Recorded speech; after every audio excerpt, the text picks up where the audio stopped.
Olá, pessoal, graça e paz. Tudo bem com vocês? Sejam bem-vindos a mais uma videoaula aqui no canal Gospel Tech 316. Eu sou Alessandro Moraes e hoje nós vamos dar continuidade ao estudo que nós estamos fazendo aí do livro de Gálatas, ou Epístola de Gálatas, a carta que Paulo, o apóstolo Paulo, escreveu aos Gálatas, né? Todos aqueles cristãos estavam morando na Galácia. E nós já estamos aí hoje, na verdade, nós vamos finalizar o capítulo 5, né? Iremos ver aí os últimos versículos do capítulo 5 de Gálatas. Já estamos chegando ao finalzinho. Então é isso aí, pessoal. Estamos já chegando ao fim, né, do nosso estudo ao livro de Gálatas. Só vai ter mais um capítulo, que é o sexto capítulo da Bíblia. E nós estamos na aula número 17, que é a aula de hoje, ok? Vou até pôr aqui o título da aula de hoje, tá? É o fruto do Espírito, né? O fruto do Espírito. Então, na aula passada, nós estudamos aí, na aula 16, sobre as obras da carne. E hoje nós vamos ver, ao contrário, o que é o fruto do Espírito. E aí, gostaria de estar orando juntamente com vocês, né? Para a gente poder dar início a essa aula de hoje. Querido e amado Deus, é no teu santo e bendito nome, ó Pai, que nós entramos na tua presença pedindo que o Senhor nos ajude, Senhor, nessa aula de hoje. Que o Senhor venha com teu Santo Espírito sobre nossas vidas, que o Senhor possa, Pai amado, realmente colocar em nosso coração tudo aquilo que nós devemos aprender, ó Pai, sobre as suas ordenanças. Que o Senhor possa dar direção às nossas vidas, ó Pai. Sabemos que estamos vivendo dias difíceis e esses dias ficarão cada vez mais complicados, Senhor. E nós temos que, somente com a nossa fé em Cristo Jesus, somente com a nossa fé na Tua palavra, Senhor, somente, Senhor, andando a cada dia debaixo da luz, a luz verdadeira, que é o Senhor, ó Pai. É a luz que nos ilumina, que ilumina nossos caminhos e que mostra a nossa direção. Que o Senhor venha realmente tirar todas as dúvidas da nossa mente, do nosso coração, e que o Senhor venha nos proteger, ó Pai, de todo o mal, Senhor. Entregamos nossas vidas diante de Ti no Teu altar. É o que nós te pedimos e agradecemos, em nome de Jesus Cristo. Amém. Amém, queridos. Então, quero colocar aqui os versículos que nós estudamos aí na aula passada, na aula 16, certo? Que são os versículos do capítulo 5 do livro de Gálatas, né? Do versículo 16 até o versículo 21. E diz assim a palavra de Deus referente às obras da carne que nós estudamos a aula passada. Digo, porém, o seguinte: vivam no Espírito, e vocês jamais satisfarão os desejos da carne. Quando ele fala Espírito ali, é no Espírito Santo. Porque a carne luta contra o Espírito, e o Espírito luta contra a carne, porque são opostos entre si, para que vocês não façam o que querem, ou o que a carne deseja, né?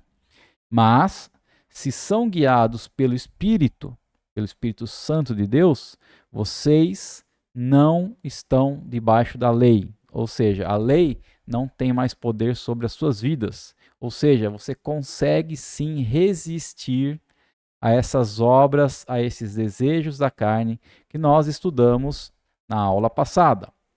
Então, o versículo 19 diz assim: ora, as obras da carne são conhecidas e são, primeiro, imoralidade sexual, impureza, libertinagem, idolatria, feitiçarias, inimizades, rixas, ciúmes, iras, discórdias, divisões, facções, invejas, bebedeiras, orgias e coisas semelhantes a estas, né? Então, na aula passada, nós vimos uma por uma dessas obras da carne, né? E vimos ainda que Paulo acrescenta que não é só essas as obras da carne. Existem outras semelhantes a estas, né?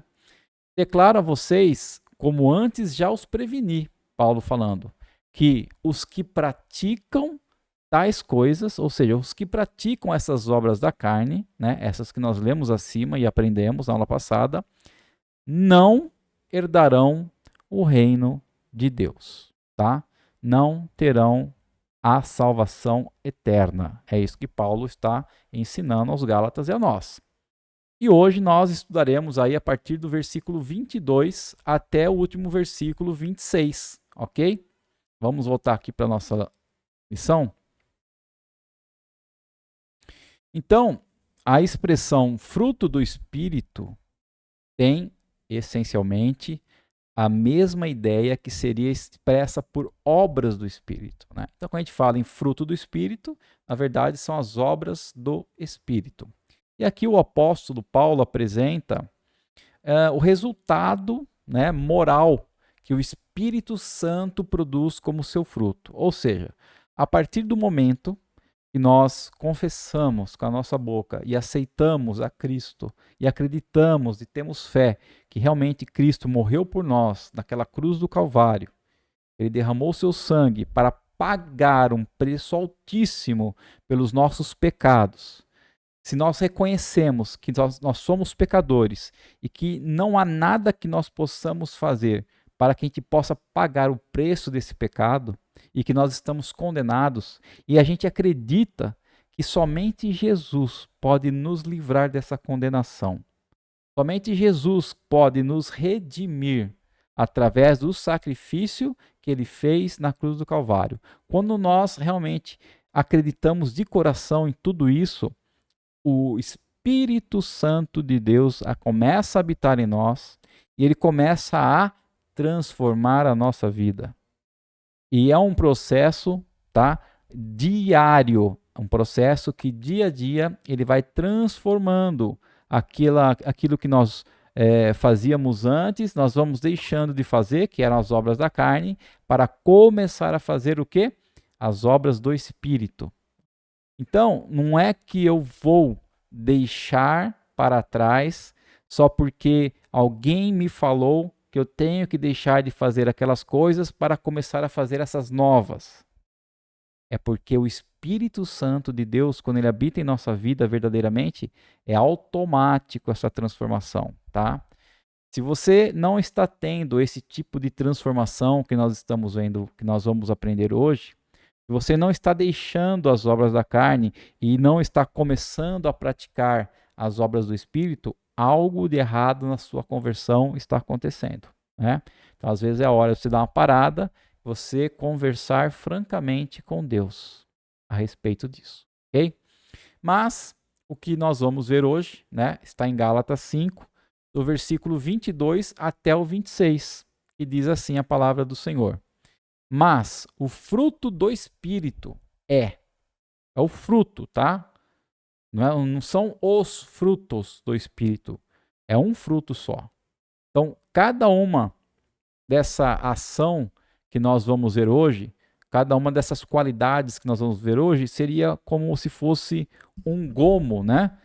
Lembra de uma mexerica. Quando a gente abre a mexerica, a gente vai comendo ela por gomos, né? A gente vai tirando os gomos dela, né? Tangerina, mexerica. A gente vai comendo, só que aqueles vários gomos formam um fruto. Então a mesma coisa aqui, tá? Cada qualidade dessa é um gomo do fruto. Então nós temos que ter todas essas qualidades para termos o que em nossa vida? O fruto do Espírito, a obra do Espírito. Quais são esses frutos? O fruto, quer dizer, quais são esses gomos, né? É amor, alegria, paz, longanimidade, benignidade, bondade, fidelidade, mansidão e domínio próprio, tá? São essas 9 qualidades. Nós vamos ver elas uma por uma. Então, contra estas coisas que nós acabamos de ver, não há lei, ou seja, não há condenação. E os que são de Cristo Jesus crucificaram a carne com as suas paixões e seus desejos. Que Paulo está falando? Aqueles que realmente aceitaram a Cristo de coração, essas pessoas já crucificaram sua carne, né? Já aprenderam, quando a gente crucifica alguém, a gente mata essa pessoa. Então, quando nós aceitamos a Cristo em nossa vida verdadeiramente, nós matamos matamos a nossa carne juntamente com as nossas paixões e desejos carnais. Então, tudo aquilo que nós aprendemos na aula passada sobre as obras da carne, nós crucificamos ela, nós matamos ela, para que a gente possa começar a viver as obras do Espírito. E se vivemos no Espírito, nós também temos que andar no Espírito. Então, não nos deixemos possuir de vanglória, provocando uns aos outros, tendo inveja uns dos outros. Né? Então, esse foi o texto que Paulo finalizou o capítulo 5, né, da carta aos Gálatas, e esse é o texto que nós vamos estar lendo hoje. Então, o fruto do Espírito é o que naturalmente cresce a partir da operação do Espírito Santo de Deus que habita em nós, como eu já falei. Então, este fruto do Espírito, ele aponta para os traços do quê? Do caráter de Jesus, tá? Todos esses traços que nós iremos ver aqui, essas qualidades, elas estão o quê? Apontando para o caráter de Jesus. Então, Jesus tinha todas essas qualidades, né? Jesus, nosso Salvador e Mestre. Então, essas qualidades, essas marcas, elas vão além de uma ética humana ou filosófica, né? Muito além daquilo que um filósofo famoso pode dizer sobre a vida humana. E nós vamos ver aqui cada um, como eu já falei, desses gomos que formam o fruto do Espírito. O primeiro, né, e mais importante de todos eles, é a base de todos os outros gomos, vamos dizer assim, é o amor. E no caso aqui seria o amor ágape, porque em português, né, na nossa língua portuguesa, nós temos como amor uma palavra só. Mas no grego existem 3 palavras para amor, né? Tem o amor ágape, que é esse amor que nós estamos vendo, né? Que é o amor sacrificial, né? É o amor incondicional. Esse é o amor ágape. E tem também o amor eros, né? Que é mais aquele amor de um marido para com a esposa, ok? É um amor que a gente precisa para satisfazer as nossas necessidades. Então, é o amor eros. E tem o amor filo também, né? Que é aquele amor fraternal de uma pessoa pela outra, uma pessoa que gosta da outra, assim, como amigo. Então, é filo. Agora, o ágape é o amor sacrificial. O ágape é o amor incondicional. É você amar a outra pessoa sem querer nada em troca. Assim como Deus nos ama. Então, é desse amor ágape que é o primeiro gomo e o mais importante desse fruto do Espírito que nós devemos ter ele em nossas vidas. Okay? Então, o amor ágape diz: te amo porque você precisa de mim para se realizar como ser humano criado à imagem de Deus. Né? Então, diferente do amor eros, a gente precisa para satisfazer a nossa própria necessidade, o amor ágape, a gente precisa dele para que você possa, né, se realizar como uma pessoa que realmente é a imagem de Deus. Então, o amor, ele é o oposto do ódio, ok? Então, o ódio, ele mata. O amor dá vida. O ódio traz infelicidade. O amor traz felicidade. O primeiro e grande mandamento que nós temos no Novo Testamento é o amor. Mateus 22 diz assim: amar a Deus sobre todas as coisas e ao próximo como a si mesmo. Esse é o maior mandamento. Então, toda a lei e os profetas, né, quando a gente fala lei e profetas, nós estamos falando aqui do Antigo Testamento, depende do amor.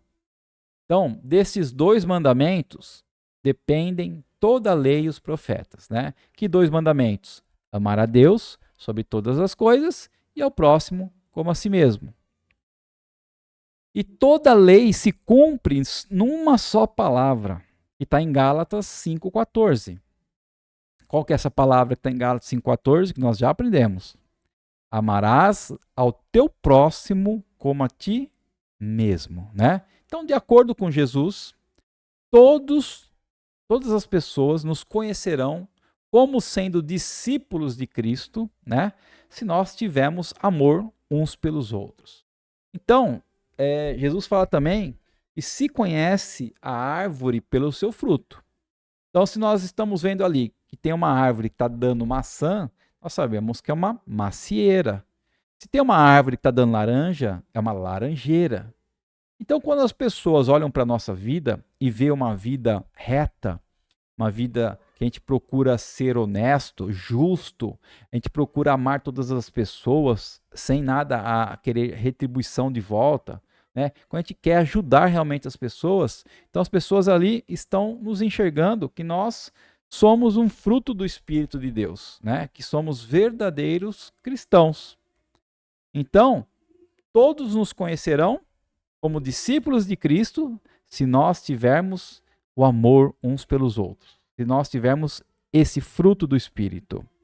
Então, de acordo com o apóstolo Paulo, mesmo que eu fale a língua dos homens e dos anjos, mesmo que eu tenha o dom da profecia, e tenha fé de maneira tal que transporte os montes, ou seja, uma fé onde eu possa falar, monte, saia daqui e vá para lá, e o monte vai se transportar, mesmo que eu conheça toda a ciência e todo o mistério, se eu tiver todos esses dons, mesmo assim, se eu não tiver o amor, Paulo fala que eu nada serei. Ou seja, Paulo está falando que o mais importante de tudo que existe é o amor, tá? Isso aí está em 1 Coríntios 13.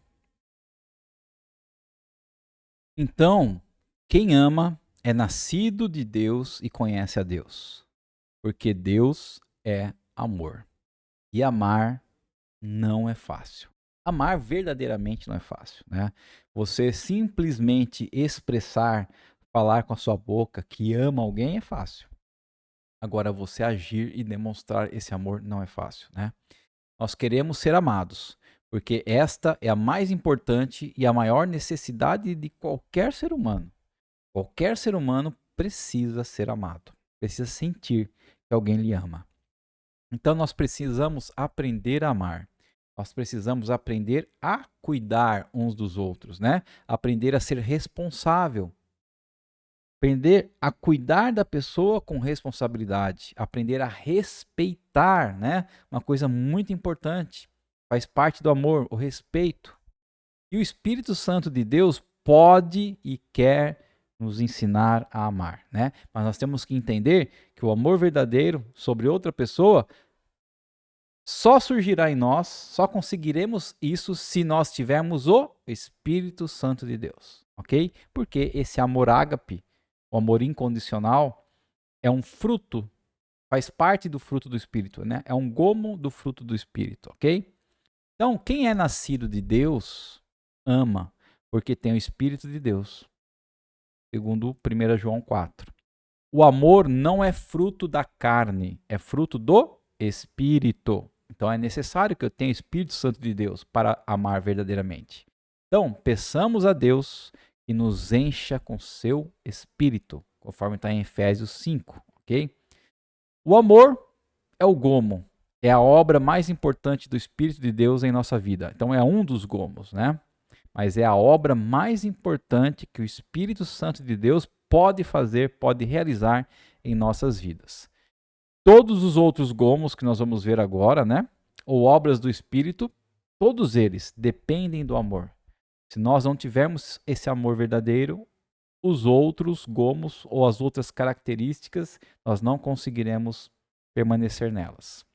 Bom, então vimos o primeiro, que é o amor. O segundo, alegria. Então a alegria é o segundo resultado da obra do Espírito Santo de Deus em nossas vidas. A palavra no texto grego é chama, que significa alegria, gozo, graça, né? Alegria é muito importante. O oposto de alegria é tristeza. Há muita gente triste buscando alegria em fontes erradas, tá? Então esse é um ponto que nós devemos o quê? Entender na vida das pessoas e procurar ajudar elas da maneira correta, né? Porque quando uma pessoa está infeliz, quando a pessoa está triste, ela vai buscar preencher esse vazio dela, essa tristeza dela com algo que lhe traga alegria. mas muitas pessoas, às vezes, buscam na fonte errada, né? Que fontes são essas? No álcool, nas drogas lícitas e ilícitas, né? No sexo, no dinheiro e assim por diante. E ainda muitas pessoas que buscam alegria no trabalho, no casamento, nos filhos, na igreja e na escola. Mas será que só isso é o suficiente? Só isso vai preencher? Não estou dizendo que isso seja errado, né? Não estou dizendo que você buscar alegria no trabalho, no casamento, nos filhos, na igreja ou na escola seja errado. Não, né? Mas é que todas essas coisas acima, elas podem sim nos trazer alegria, mas na maioria das vezes é uma alegria temporária ou uma alegria só momentânea. E outras vezes, essas coisas que nós vimos acima, elas chegam a roubar nossa alegria, né? Muitas vezes chega a roubar. Então, a gente buscar alegria, seja nas coisas erradas, ou seja, nas coisas certas, a gente pode ter alegria, mas na maioria das vezes vai ser coisas temporárias e momentâneas. Em outras vezes, em vez de a gente ter alegria, a gente vai ter uma decepção, ok? Então, só o Espírito Santo de Deus que habita em nós que pode nos dar a verdadeira alegria, ok? Ele nunca rouba a nossa alegria. Ele a renova e sustenta. Então, ao contrário das outras coisas que muitas vezes nós estamos buscando alegria nessas coisas, chega uma hora que nós não vamos ter mais e vai acontecer o contrário. O Espírito Santo não. O Espírito Santo de Deus, ele sempre renova e sustenta a alegria em nossas vidas. Lá em Neemias, capítulo 8, versículo 10, nós aprendemos que a alegria do Senhor nos fortalecerá para enfrentarmos todos os desafios da vida, né? Então, essa alegria que vem do Espírito Santo, ela nos fortalece para enfrentarmos os obstáculos e os problemas do dia a dia. Então, esse foi o segundo ponto, né? A alegria, o segundo gomo do Espírito, da obra do Espírito, o fruto do Espírito. E o terceiro ponto agora é a paz. Então, a paz, como fruto do Espírito, é a obra de Deus em nosso próprio espírito, né? Em nossa mente, em nosso coração, em nosso ser. Ela é necessária e urgente porque vivemos num mundo sem paz, né? Então, o nosso mundo está cada dia caminhando para momentos mais terríveis, né? Por exemplo, hoje, não sei que dia que você vai estar vendo essa lição, essa aula, mas hoje é dia 18 de fevereiro de 2024, né? Estamos imediatamente no domingo pós-carnaval. Antes do carnaval, muitas profetas profetizaram que depois do carnaval, né, lá para o dia 20 e tal, ia acontecer diversas coisas com o Brasil, entendeu? Nós estamos vivendo aí hoje um governo que, ao invés de ser democrático, está cada dia mais partindo para o lado da ditadura, né? Só não enxerga quem não quer. Então, queridos, os dias ruins estão vindo, né? Nós estamos começando aí a ver algo bem preocupante nesse ano 2024, né? Que é a dengue, que é o mosquito da dengue.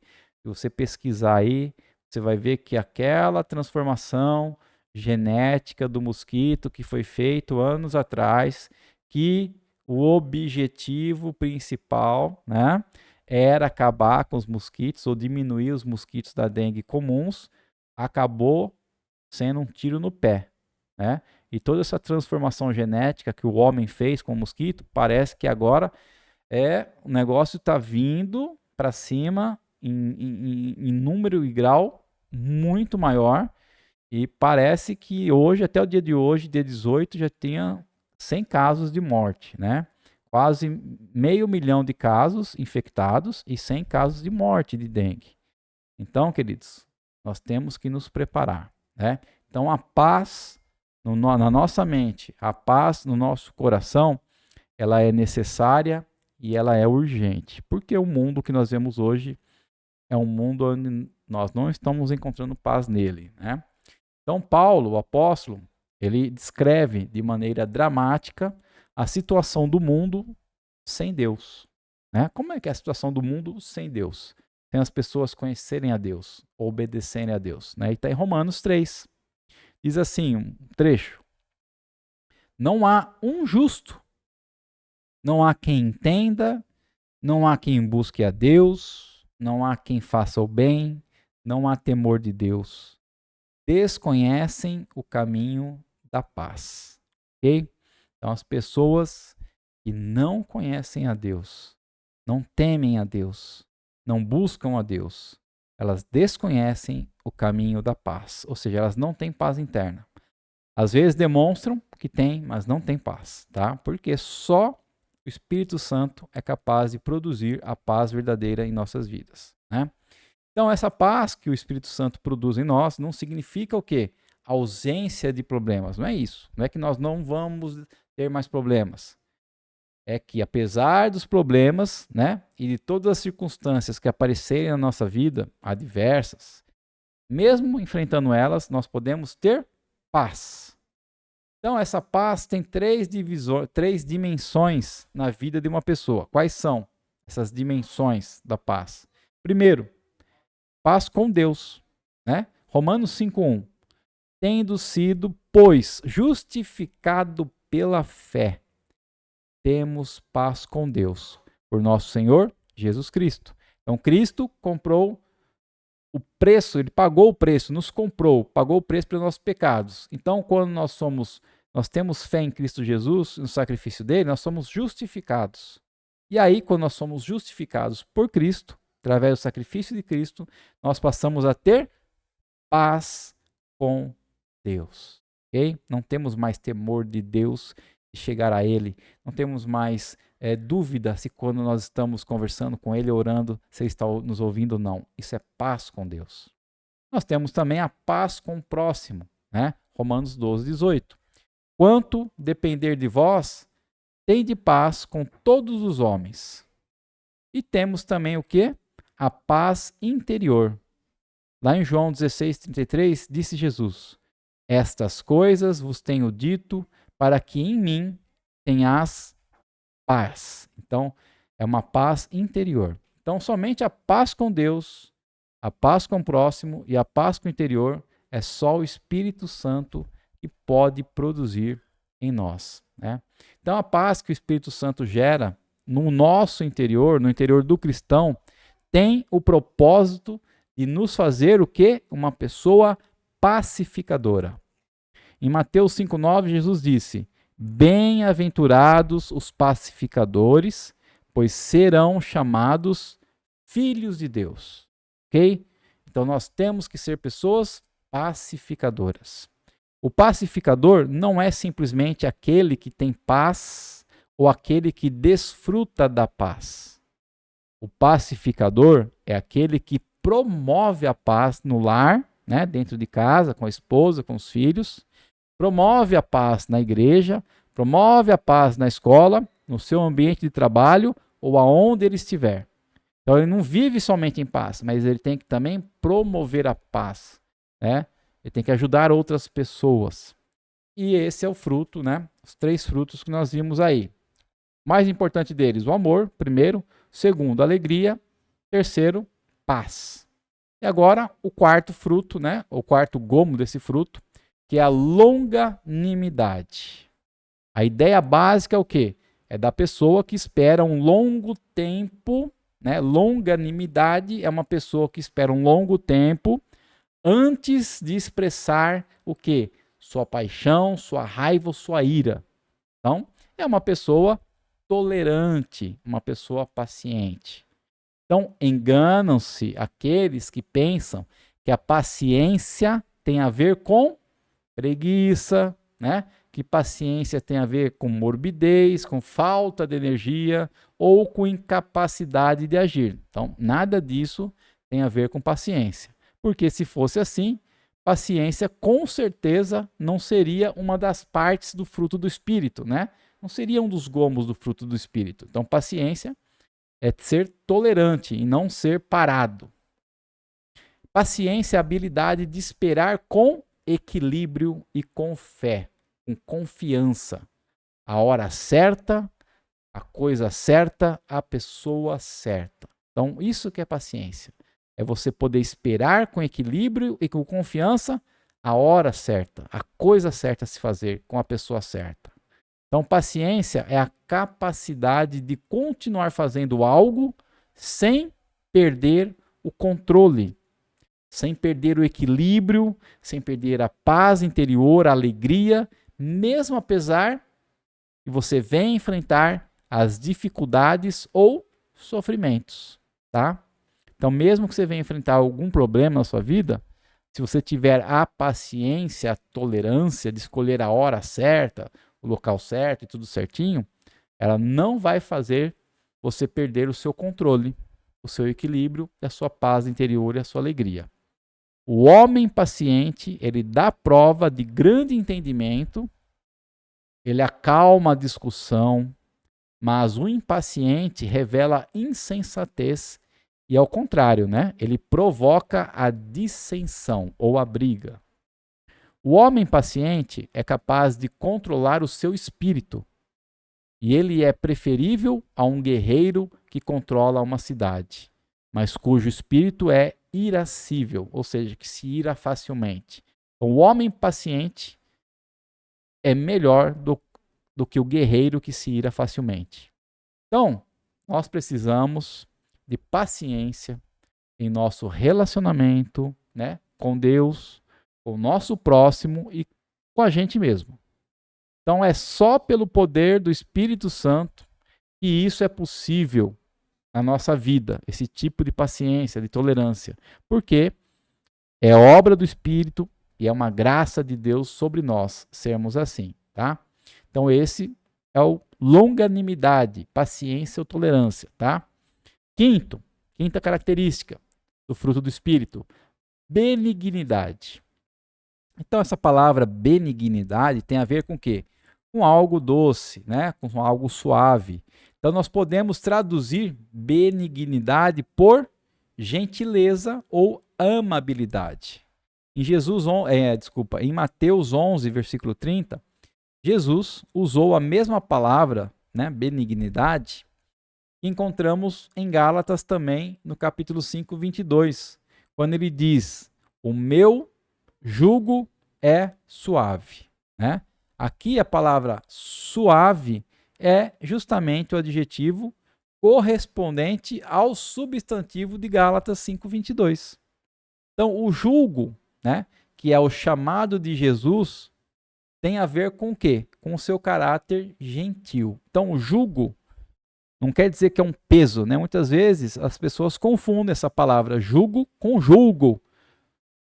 Então, o jugo é o quê? O jugo é o chamado de Jesus. Então, o chamado de Jesus para mim ou para você é algo que tem a ver com o caráter gentil, né? O caráter suave de Cristo. Então, gentileza, ela é o quê? O oposto de grosseria. Gentileza, benignidade é o oposto de brutalidade, de estupidez, de ignorância. Então, toda vez que você agir com grosseria, toda vez que você agir com brutalidade, com estupidez e ignorância, você não está sendo benigno. Você não está usando o fruto do Espírito. Você está, ao contrário, você está usando a obra da carne. Então, Deus, através do seu Espírito, Espírito Santo, é a nossa fonte de gentileza, a nossa fonte de suavidade. Então, Jesus Cristo é o nosso modelo, tá? Sempre Cristo é o nosso modelo. E Jesus revela gentileza em seus relacionamentos. Então, assim como Jesus, ele é suave, ele é gentil em seus relacionamentos, nós devemos ser assim também, seguindo o seu exemplo. Sexto ponto, bondade. Então, essa palavra fala do quê? Da disposição nossa, né? Nossa disposição interior de agir com altruísmo, né? Se colocando, de agir com gentileza, ok? Pensando e querendo o bem do próximo. Então Jesus disse que só Deus é bom. Só Ele, através do seu Santo Espírito, pode nos capacitar a sermos bons. Se Jesus disse que só Deus é bom, então só o Espírito Santo de Deus é que pode agir em nós para que nós também possamos agir dessa forma com outras pessoas, né? Então, só Deus pode nos capacitar, através do Santo Espírito, a sermos bons, a sermos altruístas, a pensarmos no bem do outro, né? A nos colocarmos no lugar do outro. Próximo, fidelidade. Fidelidade é fé, né? E fé como um fruto do Espírito. Ela é mais do que uma convicção, né, intelectual na existência de Deus. A fé não é simplesmente eu dizer que acredito que Deus existe. A fé, ela é mais do que a aceitação de uma regra, de uma doutrina. Então, essa fé que nós estamos falando aqui, como fruto do Espírito, a fidelidade, é uma atitude de descansar em Deus. É uma atitude de viver na dependência de Deus, independente das circunstâncias adversas que nós possamos estar vivendo nesse momento ou que viveremos. Então, independe de tudo que nós vamos passar de ruim, nós temos que ter o quê? Fé. E a fé vai fazer o quê? Vai fazer que nós descansemos em Deus. Vai fazer que nós temos essa dependência de Deus, ok? A fé é uma atitude de confiança no caráter de Deus, no seu poder, no seu amor. É crer que Deus está no controle de todas as coisas, sejam elas grandes ou coisas pequenas. É nós acreditarmos nisso, que Deus está no controle de todas as coisas. E a fé é importante, não apenas para a nossa salvação, porque nós somos salvos pela fé, mas para a nossa comunhão com Deus. Então a fé não somente nos salva, mas nos traz comunhão com Deus, relacionamento com Deus, intimidade com Deus, ok? E o oitavo goma aí do fruto do Espírito, né, é a mansidão. Mansidão o quê? É o substantivo de ser manso, né? Mansidão é o substantivo e manso, a palavra manso é o adjetivo, a qualidade. Então essas duas palavras são encontradas várias vezes no Novo Testamento e na Septuaginta, né? Quando você lê lá LXX 70, é a Septuaginta. Seria o quê? Seria o Antigo Testamento, né? Que originalmente era escrito em hebraico e aramaico, e quando ele foi traduzido para o grego. Então, o Antigo Testamento em grego se dá o nome de Septuaginta, tá? E foi escrito por volta do ano 300 antes de Cristo, de acordo com a tradição judaica, tá? Então a Bíblia diz que Moisés, né? Moisés, aquele que tirou o povo do Egito, juntamente com o sendo usado por Deus, era uma pessoa, um homem muito manso, né? Um varão muito manso, mais do que todos os homens que havia sobre a terra. Certamente o Espírito de Deus estava sobre ele, porque só o Espírito de Deus podia produzir essa mansidão em Moisés. Salmo 37:11 diz o seguinte: os mansos herdarão a terra e se deleitarão na abundância de paz. Então a terra que o manso habitará ou herdará é mais do que uma conquista material. Trata-se de um lugar onde há paz, um lugar para adorar a Deus e o único e verdadeiro Deus, livre, né, de todas as coisas ruins, livre das idolatrias. Então a mansidão vai nos trazer como resultado habitarmos juntamente com Deus, desfrutarmos da presença de Deus, adorarmos ao Deus verdadeiro, ok? Jesus disse: aprendei de mim que sou manso e encontrareis descansos para a vossa alma. Ou seja, aprenda comigo do jeito que eu faço, tenha um caráter parecido com o meu, que eu seja o exemplo para você e você vai ter um descanso para a vossa alma. Mansidão é a capacidade dada pelo Espírito Santo para uma pessoa agir e reagir, mas não segundo o que? Ira ou raiva. ok? É viver sem violência. A mansidão não é um sinal de fraqueza ou covardia, né? Muitas pessoas confundem uma pessoa que tem mansidão com uma pessoa sendo fraca, uma pessoa sendo covarde.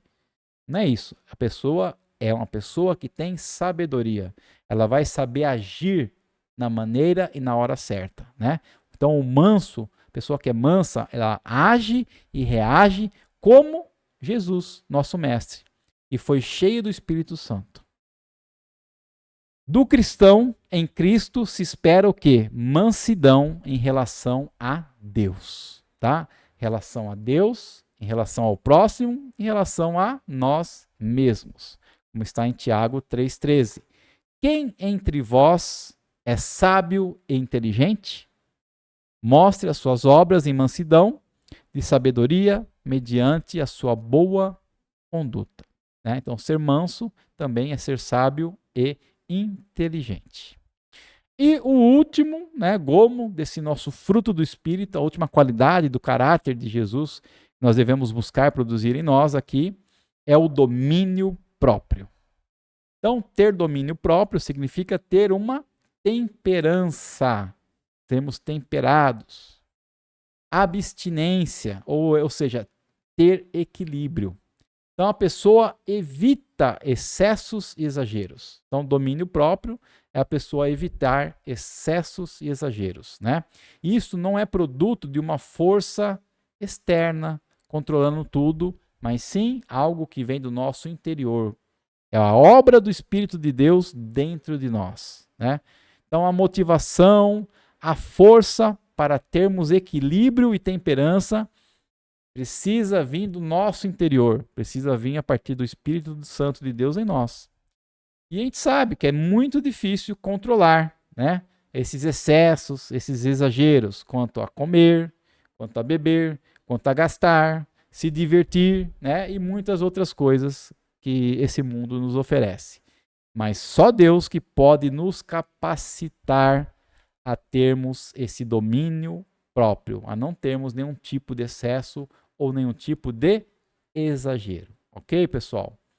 Então, essas são, né, as 9 características, os 9 gomos do fruto do Espírito, que é amor, né, o principal deles que nós vimos, a base de todos os outros, alegria, paz, longanimidade, benignidade, bondade, fidelidade, mansidão e domínio próprio, ok? Contra as obras do Espírito não há lei, não há condenação. Então a lei não condena nenhuma dessas coisas mencionadas acima. Nós aprendemos que são fruto do Espírito, né? Agora, o mesmo não se pode dizer das obras da carne, que nós aprendemos na lição passada.